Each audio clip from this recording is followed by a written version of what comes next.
Police संरक्षण मिळावं यासाठी धमकी मिळाल्याची तक्रार केली नाही, त्यामुळे पोलिसांनी संरक्षण दिलं तरी मी घेणार नाही, काँग्रेस प्रवक्ते अतुल लोंढे यांची प्रतिक्रिया।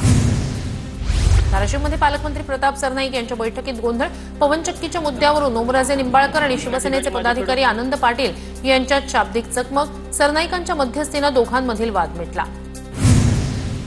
नंदुरबारमध्ये पालकमंत्री माणिकराव कोकाटे यांनी शांतता कमिटीची बैठक घेतली, कायदा आणि सुव्यवस्था हाती घेणाऱ्या नागरिकांवर कारवाई करण्याचे कोकाटेंचे आदेश। महायुतीतील नेते एकमेकांची जिरवण्यात व्यस्त, महायुतीतील अंतर्गत मतभेद जगजाहीर होत आहेत, अंबादास दानवे यांची पालकमंत्री पदाच्या वादावरून टीका।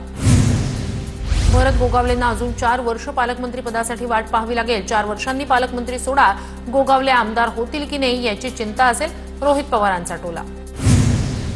भाजपचा व्हायरस अजित पवारांचा आणि शिंदेंच्या पक्षाला फोडतोय, कोकणातील नेत्यानं अजित पवारांचा पक्ष हायजॅक केला, रोहित पवारांची सुनील तटकरेंवर टीका।